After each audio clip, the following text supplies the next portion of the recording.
musée d'histoire naturelle de Londres. L'un des sites les plus visités de la capitale britannique. Il est parfois si bondé qu'il est difficile de voir les pièces exposées d'aussi près qu'on le souhaiterait.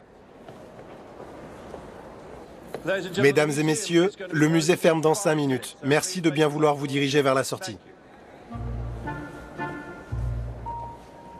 Ce serait donc une chance de pouvoir l'explorer après le départ de tous les visiteurs.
On peut encore voir dans la nature certains animaux présentés ici.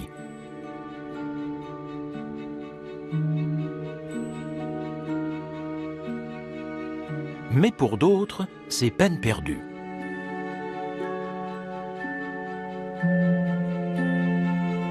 Ils ont disparu depuis bien longtemps.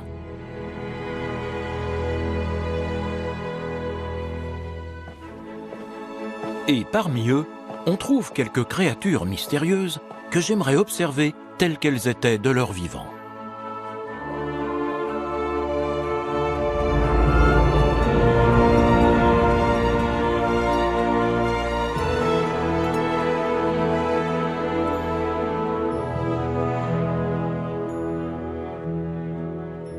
Le lieu est immense. Il contient environ 80 millions de spécimens. Et le premier qui m'intéresse se trouve en haut d'un escalier au premier étage. Selon certains, c'est la pièce la plus précieuse et la plus importante d'un point de vue scientifique de tout le musée. C'est un fossile d'Archaeopteryx, acquis par le premier directeur du musée, le professeur Richard Owen, en 1862. Se le procurer n'a pas été facile. De nombreux autres acheteurs étaient sur les rangs. Il a fallu faire preuve d'un peu de ruse et débourser une petite fortune. Mais à quoi ressemblait Archaeopteryx lorsqu'il était en vie?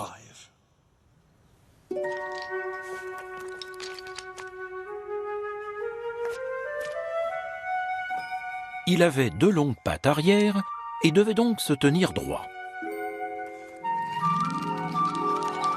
Une fine queue et un long cou, une mâchoire anguleuse avec de nombreuses dents, comme un reptile, et 3 grands doigts armés de griffes au bout de ses pattes avant. Il pourrait donc s'apparenter à un étrange lézard filiforme qui marchait sur 2 pattes. À un détail près,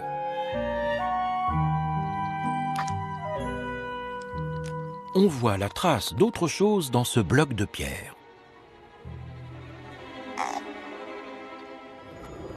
Des plumes.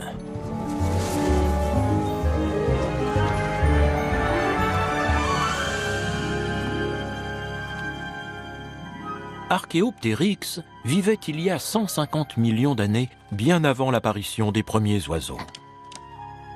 Les plumes sur ses membres supérieurs lui permettait assurément de planer.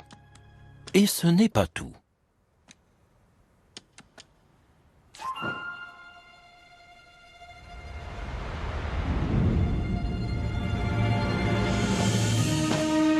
Il pouvait aussi voler. Des marques sur son squelette prouvent qu'il avait suffisamment de muscles pour battre des pattes. Et un scanner récent de son crâne indique qu'il disposait des facultés et des réflexes nécessaires pour contrôler sa trajectoire en l'air. Cette espèce était moitié reptile, moitié oiseau. Elle est la preuve qu'il existait à l'époque préhistorique des formes intermédiaires entre les grandes classes d'animaux que nous connaissons aujourd'hui.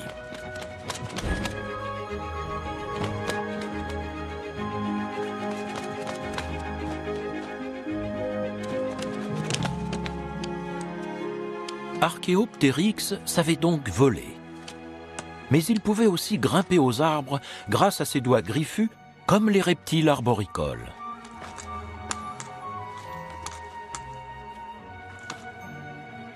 Des insectes étaient présents dans son environnement et sa denture nous permet de savoir qu'il chassait.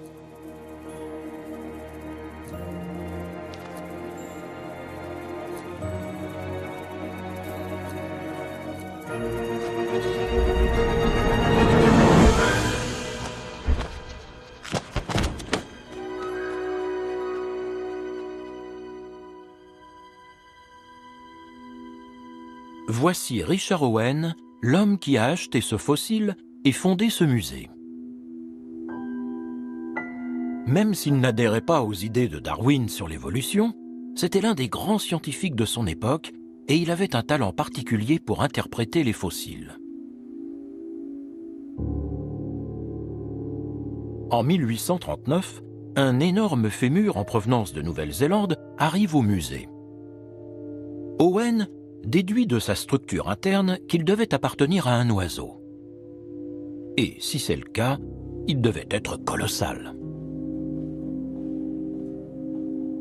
Les Maoris de Nouvelle-Zélande racontent que des oiseaux coureurs géants vivaient autrefois sur leurs îles. Les Européens ont qualifié ces histoires de mythes, mais le professeur Owen a finalement rassemblé assez d'ossements pour reconstituer un squelette complet. Et ce n'est pas un mythe.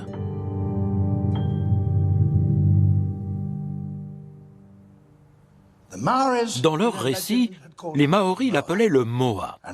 Grâce à ses recherches, Richard Owen a pu démontrer qu'il a bien existé. Mais s'agit-il du plus gros oiseau de tous les temps ?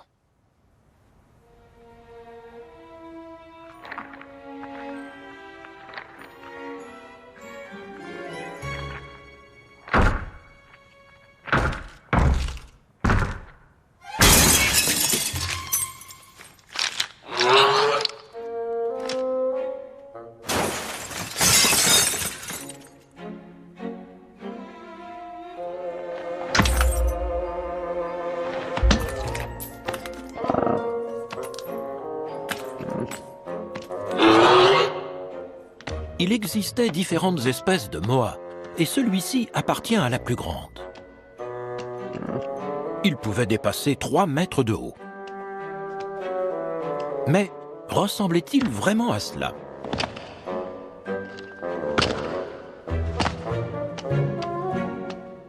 On peut établir la posture d'un animal grâce à l'articulation située entre son crâne et son cou. Si elle se trouve sous le crâne, il tient son cou verticalement. Chez ce moa, l'articulation se trouve à l'arrière du crâne. Son cou devait donc être dans une position plus horizontale, comme ceci.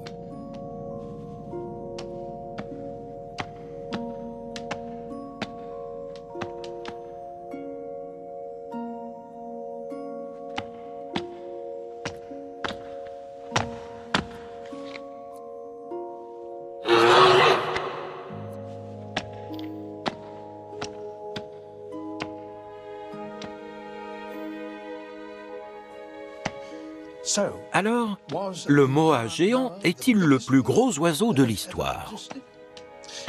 Eh bien, lorsqu'il dressait son cou, c'était certainement le plus grand.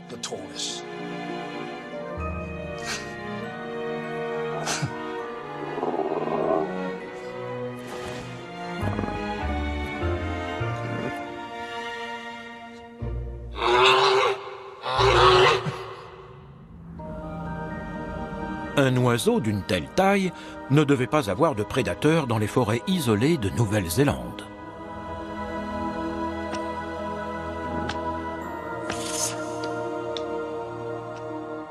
Selon une légende maori, un gigantesque oiseau de proie, un aigle, existait à la même époque. Et il y a des ossements pour le prouver.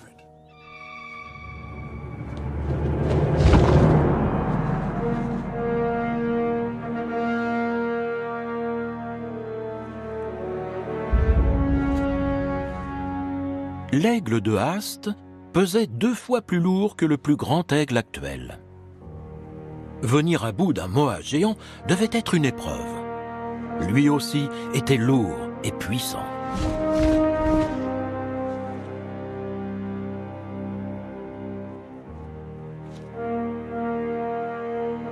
Mais cet aigle avait une vue perçante, un bec de la taille d'un couperet de boucher et des serres aussi grosses que les griffes d'un tigre.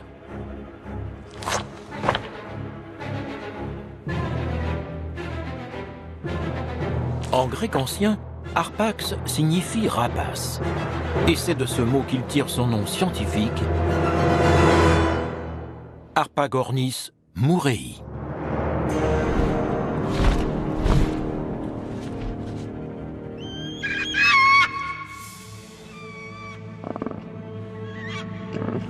Un dangereux prédateur.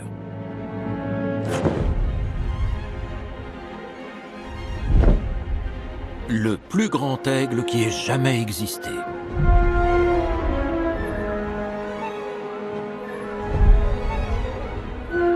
Il vivait dans les mêmes forêts que les moas.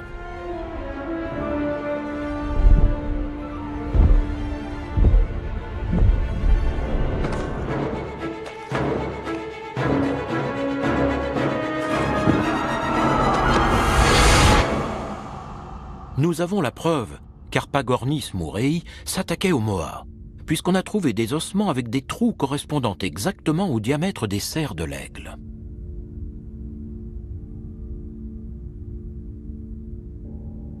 Il était même probablement assez puissant pour saisir un moa avec une patte et lui trancher la gorge avec l'autre.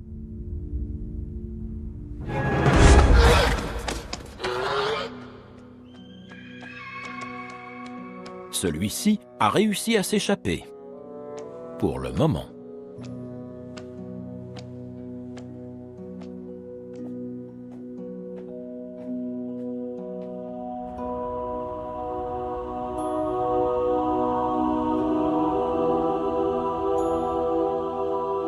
Outre des millions de spécimens d'animaux et de plantes, le musée dispose d'immenses archives. Des revues scientifiques venues du monde entier, des lettres d'explorateurs et même des affiches et des prospectus qui ont un rapport avec l'histoire naturelle. Au XIXe siècle, lorsque Richard Owen dirigeait le musée, des objets extraordinaires arrivaient des 4 coins du globe. Et Owen tenait à ce que son musée acquiert les plus remarquables.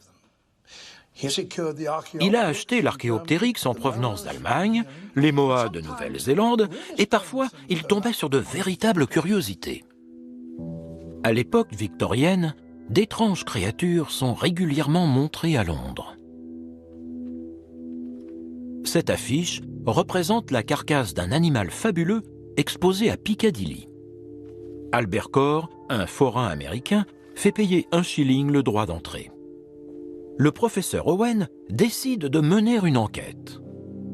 Il trouve la créature suspecte, mais il est intrigué. Et il l'achète. Une fois rapporté au musée, il l'examine en détail.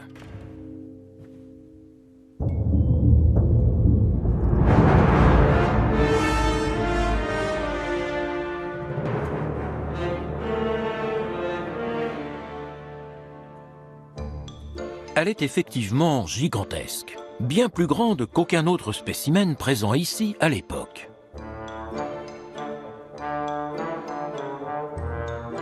Corr a déterré ses ossements dans un champ dans le Missouri.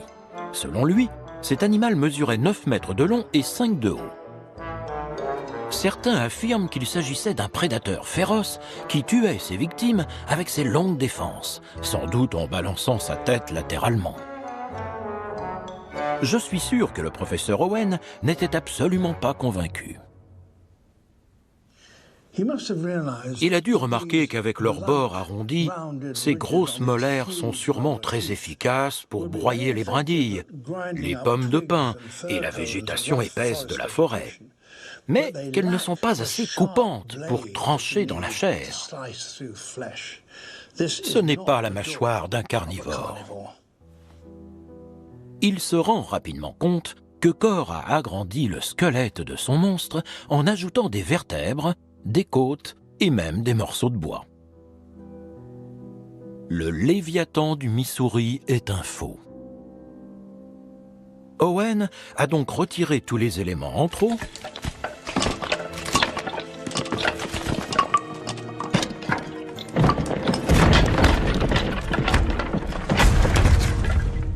puis il a remis les vrais os à leur place. Enfin, il a détaché les défenses pour les tourner dans le bon sens.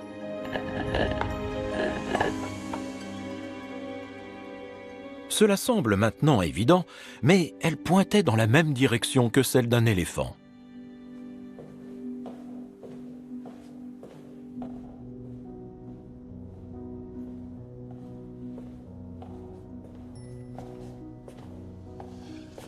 Aujourd'hui, ce n'est plus le Léviathan de Core qui se dresse ici, mais le mastodonte d'Owen. Un herbivore, cousin de l'éléphant, qui vivait il y a encore 12 000 ans sur le continent américain. Il est peut-être un peu moins grand, mais il est toujours aussi impressionnant.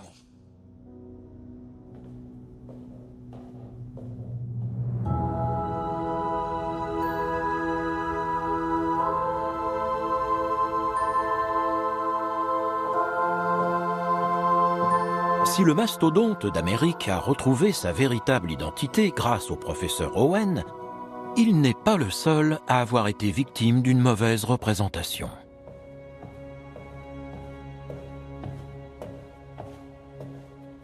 Ce pauvre oiseau est un dodo. Il vivait sur l'île Maurice, dans l'océan Indien. Et c'est très certainement la première espèce animale à avoir été exterminée par l'homme. Aujourd'hui, il est mort et enterré, et n'est plus visible que dans les musées. L'image du dodo est bien connue, et pourtant, elle est fausse. Celui-ci a des plumes d'oie. Ses pattes sont modelées sur celles d'une dinde et son bec est apparemment en plâtre. On peut pardonner ces égarements puisqu'aucune peau ni plume de dodo n'a survécu jusqu'à nous. Sa représentation a été influencée par des images comme celle-ci, peintes au XVIIe siècle par Roland Savary, un artiste néerlandais. Il n'a jamais vu de dodo vivant et s'est basé sur des descriptions de marins. Je me suis souvent demandé si les dodos ressemblaient réellement à ça. Malheureusement, ils ont disparu avant qu'on puisse les observer de près. En tout cas, jusqu'ici.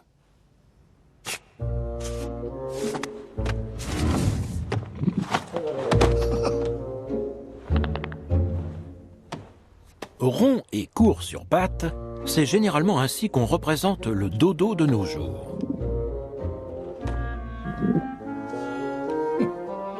Mais j'ai vu de nombreux oiseaux coureurs au cours de ma carrière, et celui-ci me paraît étrange.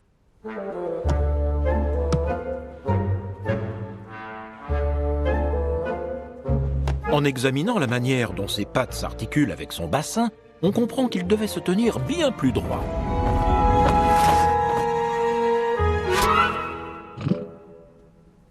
Nous savons désormais que ses plumes étaient plus duveteuses que sur cette peinture et qu'il était apparenté au pigeon.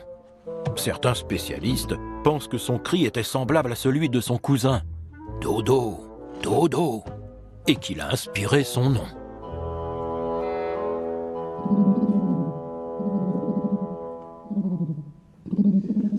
Le dodo se nourrissait sûrement de fruits dont l'île regorgeait.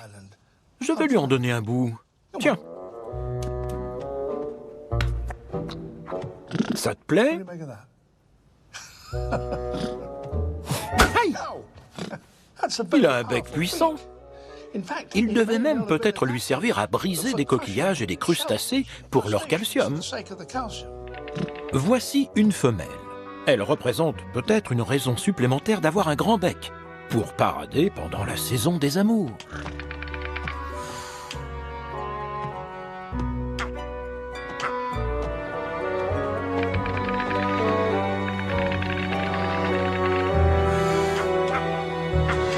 Et maintenant, voilà un rival. Leur bec se transforme alors en arme pour se battre et défendre son nid.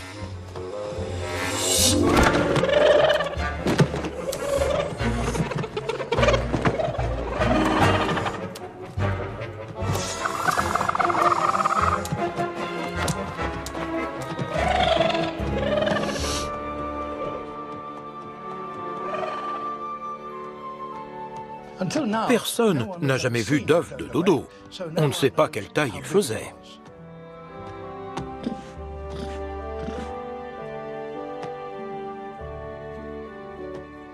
Mais après ce soir, ça pourrait changer.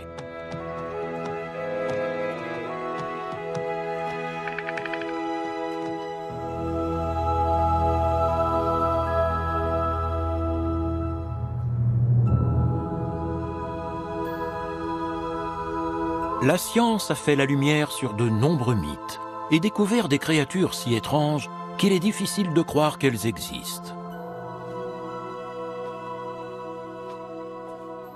Mais une histoire reste énigmatique.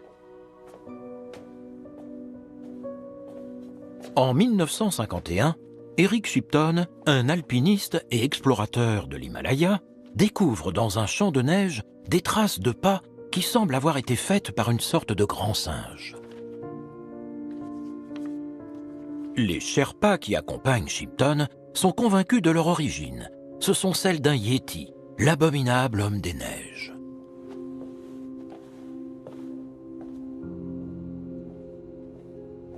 Dans les réserves du musée se trouve un objet minuscule et d'apparence insignifiante qui pourrait expliquer ces traces.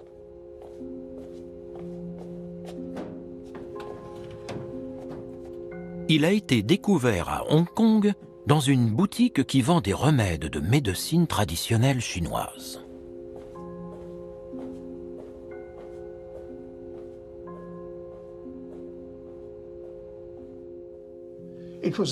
C'est une molaire qui appartient à une créature simiesque d'une taille colossale. Le musée n'en a qu'un fragment. Le voici. Et voilà un moulage d'une dent entière. Elle est 6 fois plus grosse que les nôtres. Elle appartenait au Gigantopithèque, qui signifie singe géant.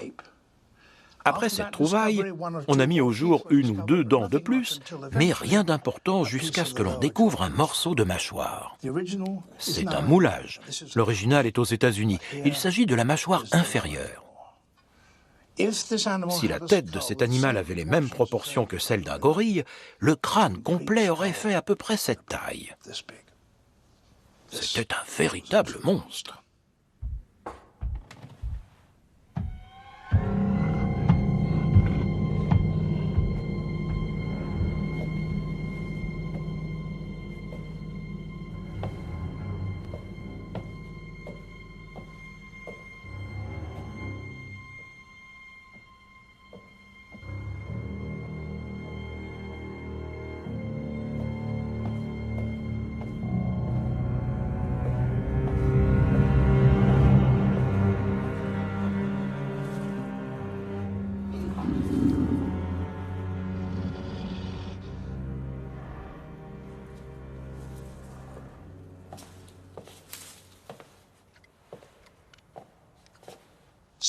Nous savons donc qu'un énorme singe existait réellement, le Gigantopithèque.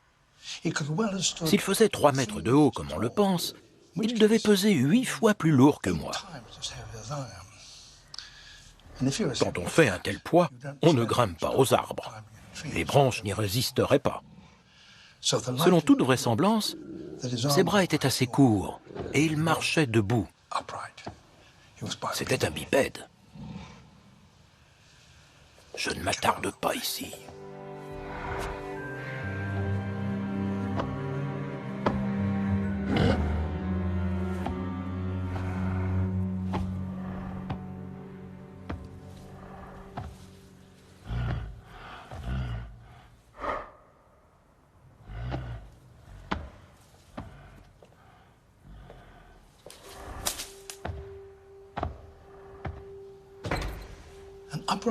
Un animal qui se tient debout à la tête posée au sommet de sa colonne vertébrale.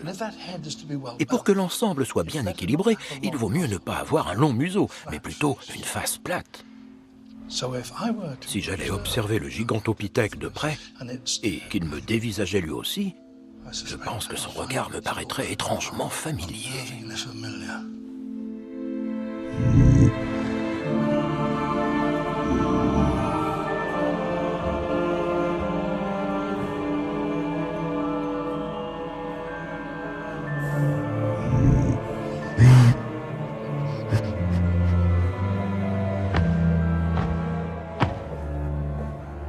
Le gigantopithèque aurait disparu il y a plusieurs centaines de milliers d'années. Pourtant, des gens affirment encore de temps à autre avoir aperçu le Yéti. Serait-il possible qu'un grand singe, peut-être même le gigantopithèque, ait survécu jusqu'à nos jours quelque part dans l'Himalaya ?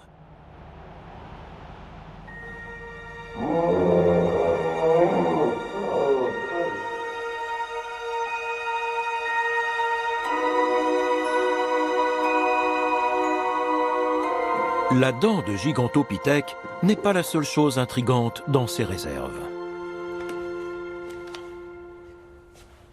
Voici une grotte. En la voyant, on pourrait croire qu'elle est tombée récemment sur le sol. Elle a été trouvée en Patagonie dans une grotte, à côté d'un morceau de peau comme celui-ci. Il est couvert de poils épais et raides, et sur le dessous, de mystérieux nodules osseux semblent former une sorte d'armure. Aucun animal moderne n'a une peau semblable. Découvrir un spécimen vivant de cette espèce aurait été extraordinaire. Des scientifiques et des explorateurs sont donc partis à sa recherche à la fin du XIXe siècle. Si la crotte et la peau paraissent récentes, c'est qu'elles ont été congelées dans la grotte. Ces animaux ont en fait disparu il y a plus de 10 000 ans. Les chercheurs ont tout de même retrouvé leur squelette. Ce sont des mylodons, des paresseux géants qui ne vivaient pas dans les arbres comme leurs cousins actuels, mais au sol. Celui-ci a d'immenses griffes. À quoi pouvaient-elles lui servir ?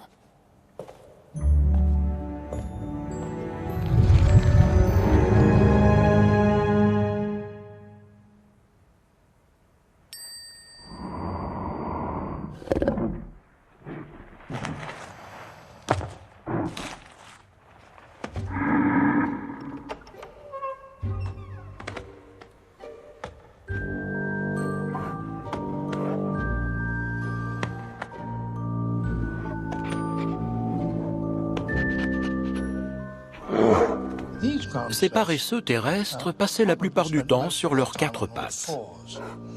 Ils étaient néanmoins capables de se dresser sur leurs membres postérieurs.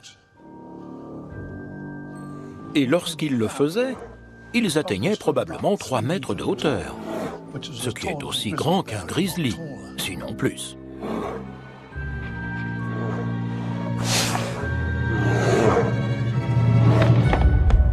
Heureusement, je ne pense pas faire partie de son menu.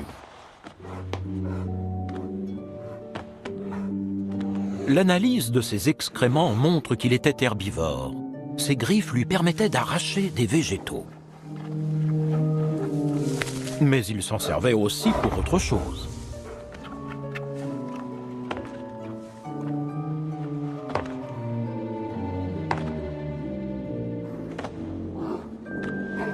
chose qui peut paraître étrange pour un animal de cette taille.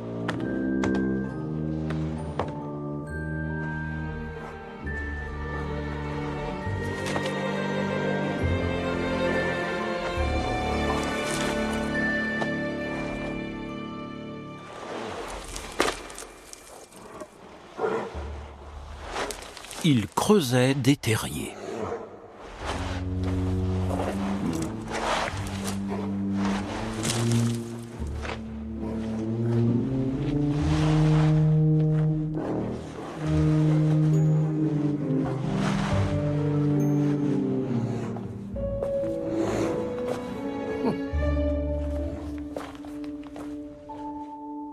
De telles tanières ont été découvertes dans toute la Patagonie.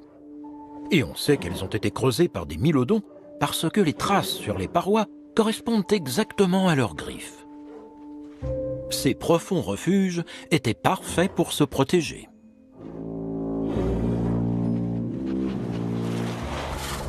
Et les paresseux géants en avaient sûrement besoin. Un prédateur féroce vivait à la même époque.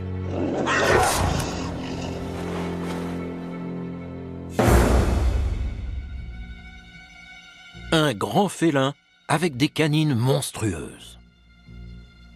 Le smilodon ou tigre à dents de sabre. Pour moi, c'est l'animal le plus effrayant de tout le musée. Ce squelette est parfaitement conservé parce qu'il y a environ 10 000 ans, il a été recouvert de goudron naturel qui s'échappait du sol en Californie.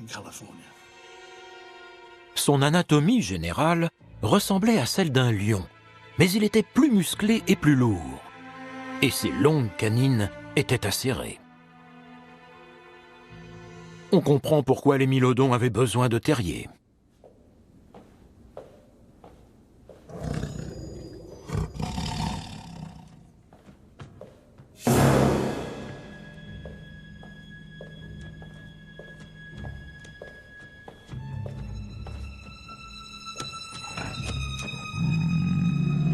On pourrait penser que le smilodon chassait comme le lion, en courant après sa proie et en lui bondissant dessus à pleine vitesse avant de l'asphyxier en la mordant au cou.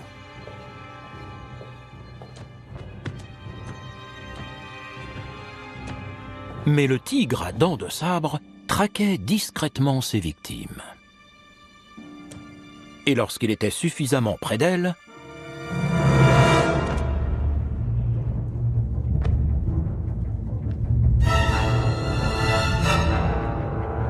il lançait son attaque.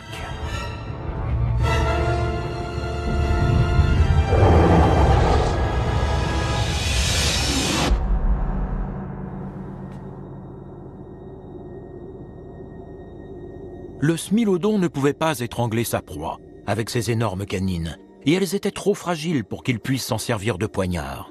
Elles se seraient brisées au contact d'un os. Il devait donc d'abord immobiliser sa victime grâce à son poids, puis il lui tranchait la gorge avec les dents.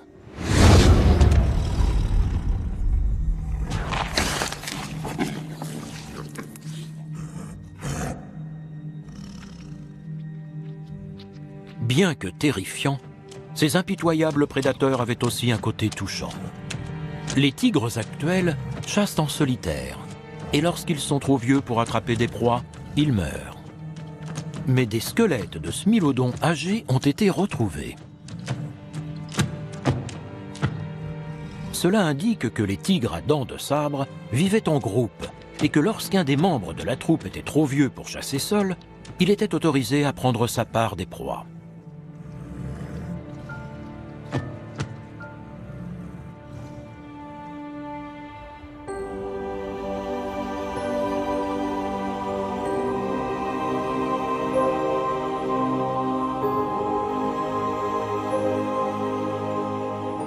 Le musée regorge de créatures menaçantes. Mais en apprenant à les connaître, certaines nous sembleraient sans aucun doute un peu plus attachantes. En revanche, il en est une qui glacerait le sang de n'importe qui.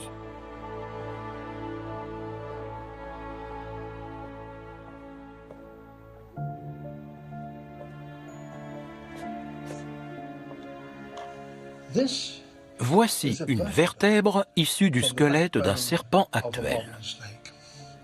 Un python, pour être exact. On connaît sa taille parce qu'on l'a mesuré de son vivant. Il faisait 7 mètres de long. Et ceci est un os similaire qui provient d'un serpent fossile. Si le premier mesurait 7 mètres, quelle taille faisait celui-ci? Probablement entre 10 et 11 mètres. C'était un monstre. Mais de quoi se nourrissait-il lorsqu'il peuplait encore notre planète?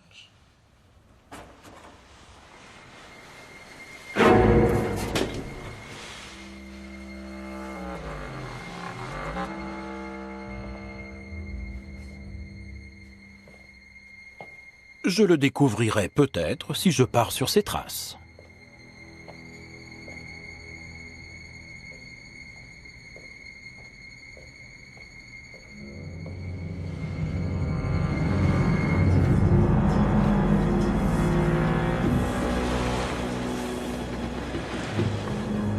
Le nom scientifique de ce serpent est Gigantophis. Il était vraiment gigantesque, certainement bien assez grand pour m'avaler. Aurait-il mangé des êtres humains?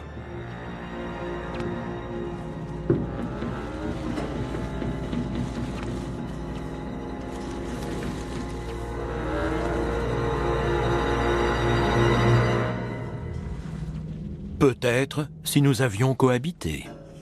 Mais il vivait sur Terre il y a 40 millions d'années et il a disparu bien avant l'apparition de l'homme. Dans ce cas, il s'attaquait peut-être aux dinosaures. Non, les dinosaures sont encore plus anciens que Gigantophis. Ils se sont éteints 25 millions d'années avant de pouvoir le croiser.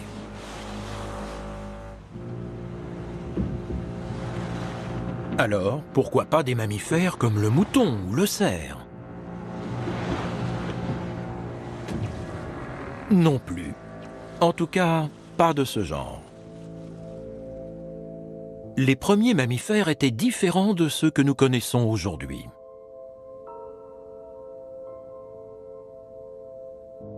Voici une reproduction d'éléphants préhistoriques qui étaient contemporains de Gigantophis.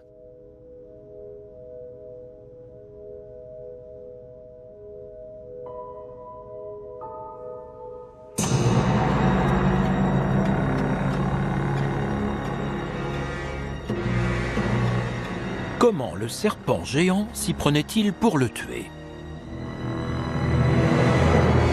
Il n'avait pas de venin comme certaines autres espèces. Sa taille imposante indique qu'il faisait partie des serpents constricteurs.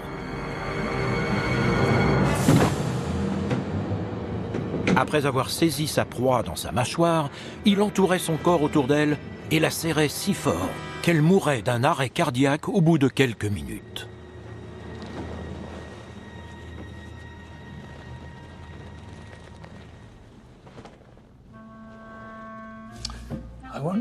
Je me demande s'il se rend compte que son dîner du jour est en fibre de verre.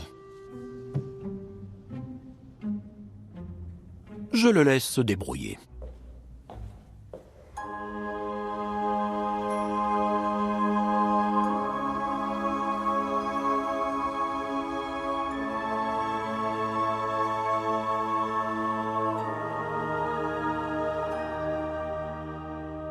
Des spécimens venus des 4 coins du monde sont exposés dans ce musée.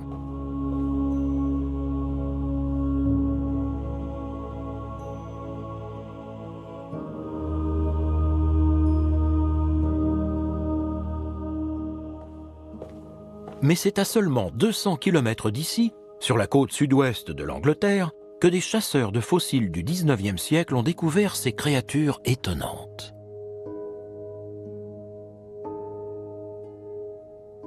De quel genre d'animaux s'agissait-il? Ils vivaient dans la mer, puisqu'on a retrouvé des fossiles de coquillages à leur côté.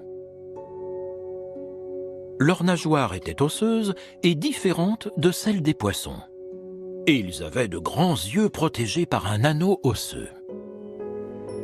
Grâce à l'aide de Richard Owen, les chasseurs de fossiles ont déterminé que ces créatures étaient trop anciennes pour être des mammifères et qu'elles ne pouvaient pas être des poissons.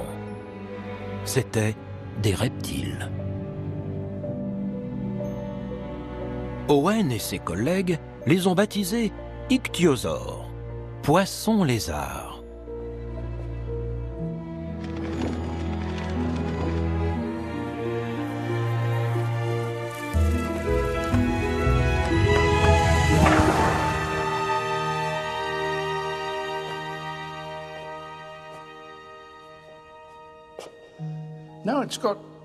Maintenant que celui-ci a retrouvé sa chair et sa peau, on voit à quel point il ressemblait au dauphin. Il avait la même silhouette hydrodynamique, la même mâchoire pointue, il respirait de l'air et il était même vivipare. Mais un ancien ichthyosaure pouvait-il être aussi évolué que le dauphin ?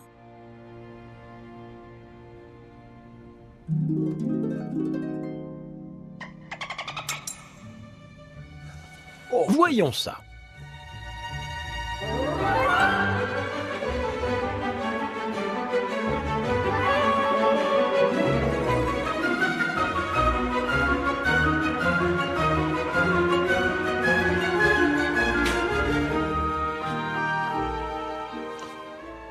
Les dauphins sont des mammifères, les ichthyosaures des reptiles.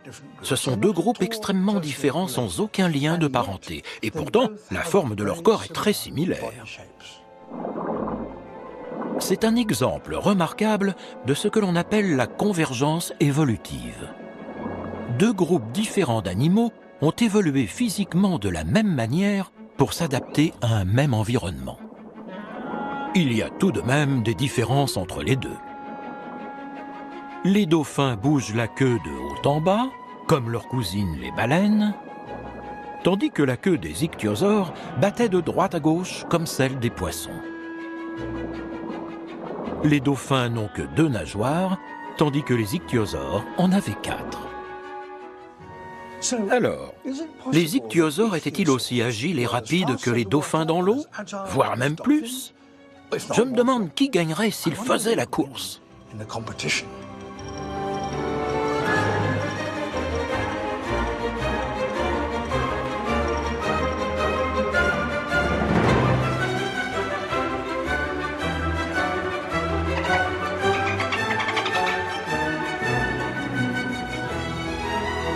Les dauphins à long bec sont capables de sauter hors de l'eau et de virevolter. Les ichthyosaures pouvaient peut-être faire de même.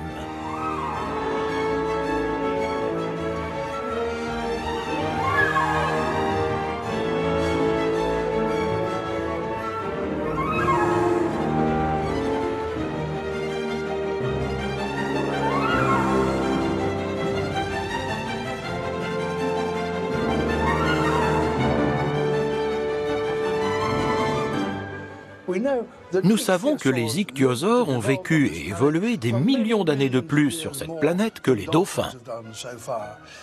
Ils auraient donc peut-être fini par gagner cette course. Qui sait ?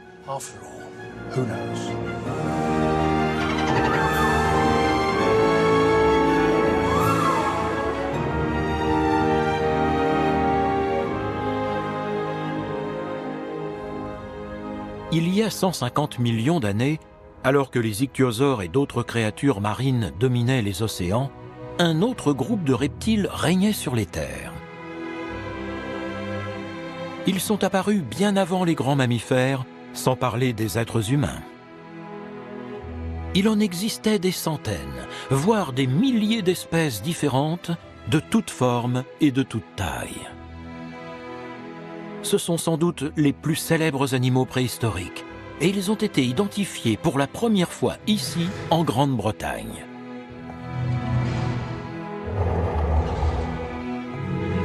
Les dinosaures. Des milliers de visiteurs viennent ici chaque jour pour voir leurs extraordinaires squelettes et imaginer à quoi ils ressemblaient et quels cris ils poussaient de leur vivant.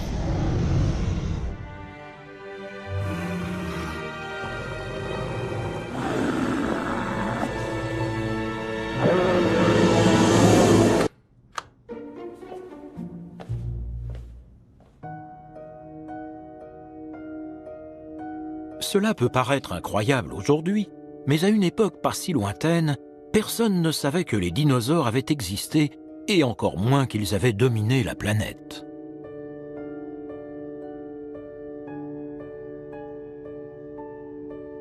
L'histoire de leur découverte commence dans les années 1820, lorsque Gideon Mantell, un médecin qui vivait dans le Sussex, sur la côte sud de l'Angleterre, ramasse une chose étrange dans une carrière de grès. Et voici ce qu'il a trouvé. Ça ressemble clairement à une dent. On voit ici sa surface extérieure. Sa forme est comparable à celle d'une dent d'un lézard comme l'iguane. C'est pour cette raison que l'animal à qui elle appartenait a été baptisé iguanodon, dent d'iguane. À côté de cette dent se trouve un certain nombre d'os. Le bassin et les pattes arrière d'une sorte de reptile géant. D'autres ossements sont découverts et il est bientôt possible de se faire une idée de la forme de l'animal entier. Un des petits os ne semble aller nulle part. Il est donc placé au bout de son museau, ce qui donne au squelette un air de rhinocéros reptilien. Cette créature ne ressemble à rien de ce qu'on connaissait jusque-là. Une gigantesque chasse aux fossiles débute alors dans le Sussex. Et finalement, on retrouve les ossements de différents grands animaux. Ils sont apportés dans ce musée. Le professeur Owen les examine et décide que ces animaux doivent être classés dans un tout nouveau groupe.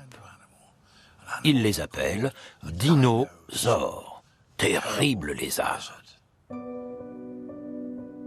À leur tour, d'autres squelettes complets d'iguanodons sont mis au jour et il devient possible de les reconstituer avec plus de précision.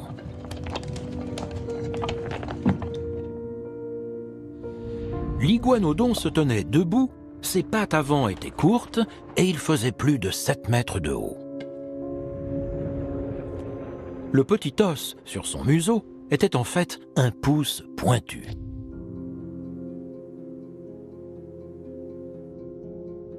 Bientôt, d'autres espèces encore plus imposantes sont découvertes en différents endroits de la planète. Du Tricératops, facilement reconnaissable à ses 3 cornes, au spectaculaire tyrannosaure.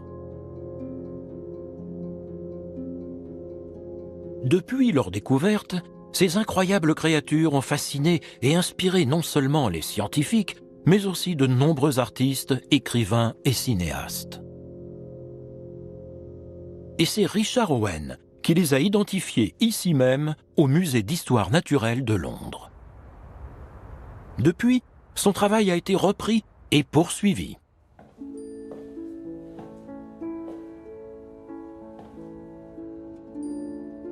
Voici le laboratoire dans lequel le musée prépare les fossiles pour les étudier et les exposer.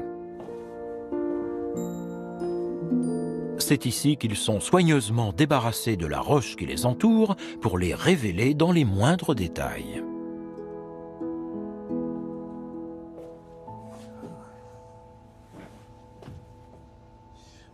Voici l'œuf fossilisé d'un dinosaure. Un des premiers à avoir été découvert. Il a été trouvé non loin d'ossements de sauropodes. Les sauropodes, dont voici un modèle, étaient des herbivores gigantesques qui se déplaçaient sur 4 pattes. Il en existe de nombreuses espèces. On les trouvait un peu partout, et ce sont les plus grands animaux terrestres qui ont jamais existé. Bien sûr, rien ne prouve qu'un sauropode ait pondu cet œuf. Mais j'ai envie de croire que c'est le cas. Il a été écrasé sous le poids du sable qui le recouvrait. Si seulement nous avions pu le voir au moment où il a été pondu, nous aurions constaté qu'il était plus rond qu'un œuf de poule et qu'il ressemblait à celui d'une tortue ou d'un crocodile. En bien plus gros, évidemment. On dirait qu'il y a un occupant à l'intérieur.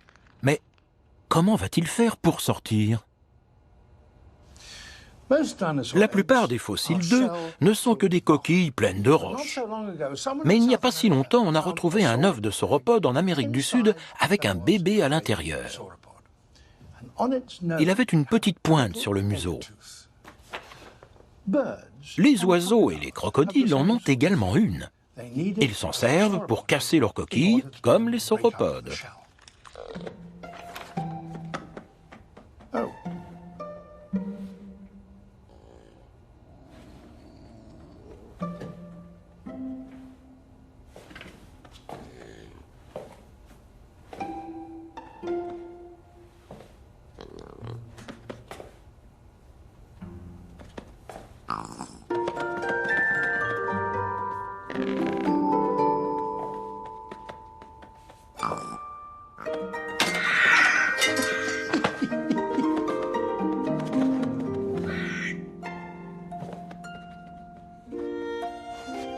Nous savons que les bébés sauropodes étaient tout petits et qu'ils quittaient rapidement le nid, peut-être pour éviter de se faire écraser par leur énorme mère.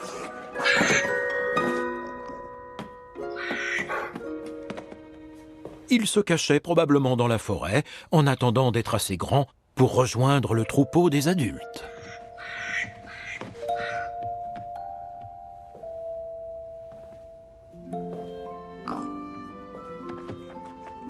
Bonjour, toi. Ceci est un os de patte de sauropode adulte.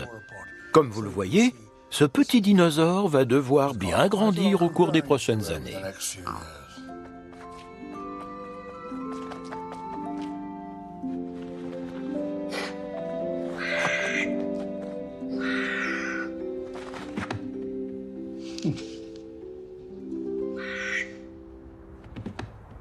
Naturellement, le musée possède un squelette de sauropode, si l'on peut dire. Et son histoire est liée à celle d'un roi et d'un millionnaire.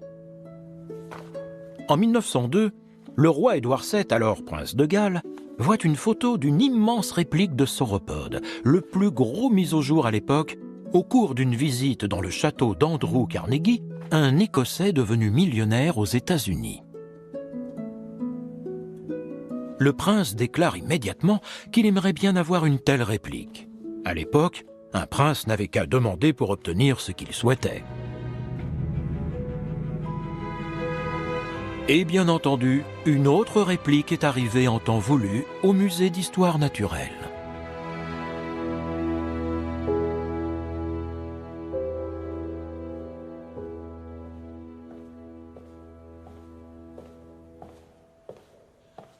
La voici. Le nom scientifique de ce dinosaure est le même que son nom commun, Diplodocus. Et celui-ci a un surnom très facile à retenir qui est couramment utilisé dans le musée. Je vous présente Dippy. Il est impossible de savoir si c'est un mâle ou une femelle, mais je vais partir du principe que Dippy est une femelle.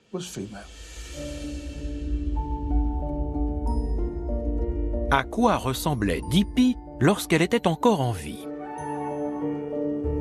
Ceci est le fragment d'un dinosaure appelé Edmontosaurus. Il a été momifié avant d'être fossilisé. Les os ainsi que la peau ont donc été parfaitement conservés. On peut voir qu'elle est couverte de petites écailles. Elle ne se chevauche pas comme celle d'un lézard et forme plutôt une sorte de mosaïque. La peau de Dippy était peut-être semblable, mais de quelle couleur était-elle? Quelque chose me dit qu'à l'image des grands mammifères actuels comme l'éléphant et le rhinocéros, Dippy devait arborer une couleur neutre, uniforme et discrète. Donc, en ajoutant un peu de chair et de peau, on devrait pouvoir se faire une idée de son apparence.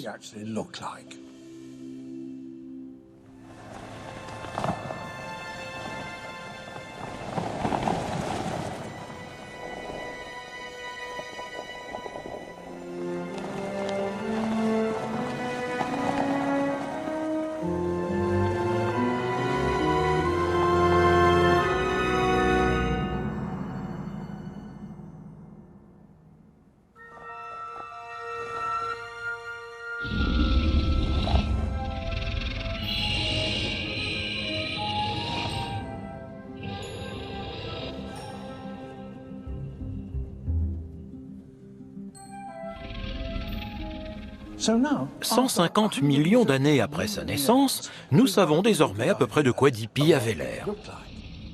Mais comment vivait-elle ?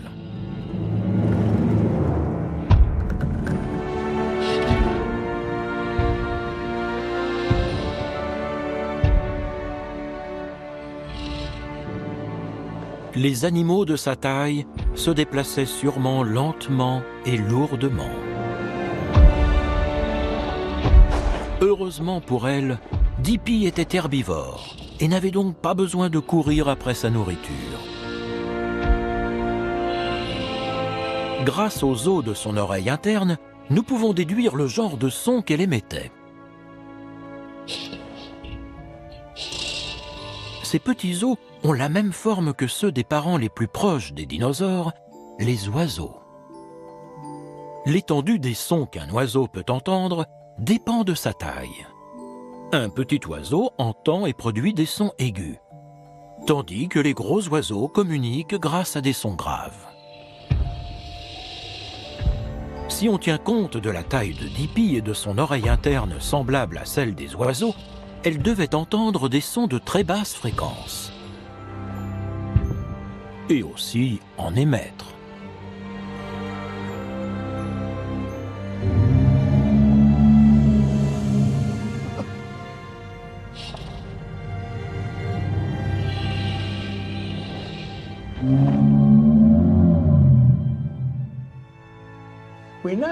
Nous savons que les éléphants peuvent communiquer par infrasons, des sons si graves que l'être humain ne peut pas les entendre. Ils se transmettent dans le sol, parfois sur plusieurs kilomètres, et les éléphants les ressentent grâce à leurs larges pattes sensibles aux vibrations.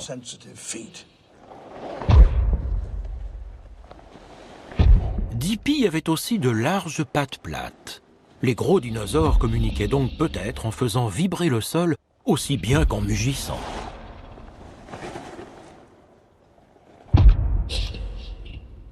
Et ce ne sont probablement pas les seuls sons que Dippy produisait.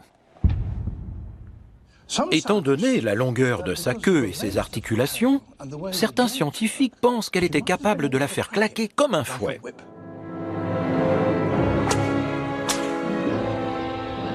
La puissance musculaire nécessaire pour maintenir sa queue au-dessus du sol lui permettait aussi de l'utiliser comme une arme. Elle servait également de contrepoids à son long cou.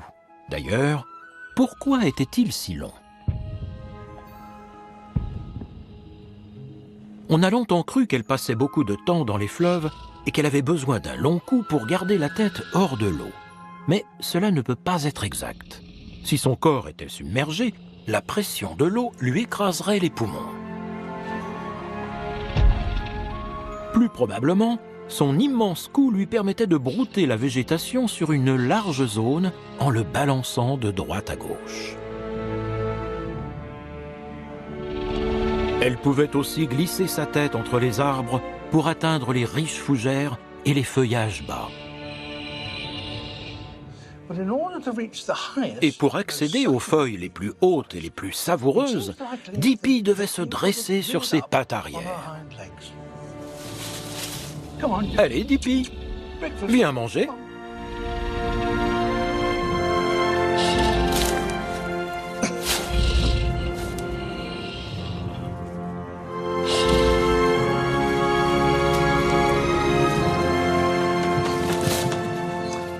Salut, toi.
le musée d'histoire naturelle de Londres regorge de trésors. C'est un endroit extraordinaire où l'on peut se faire une idée de toutes les formes de vie de notre planète, aussi bien actuelles que fossiles. Surtout après une nuit comme celle-là.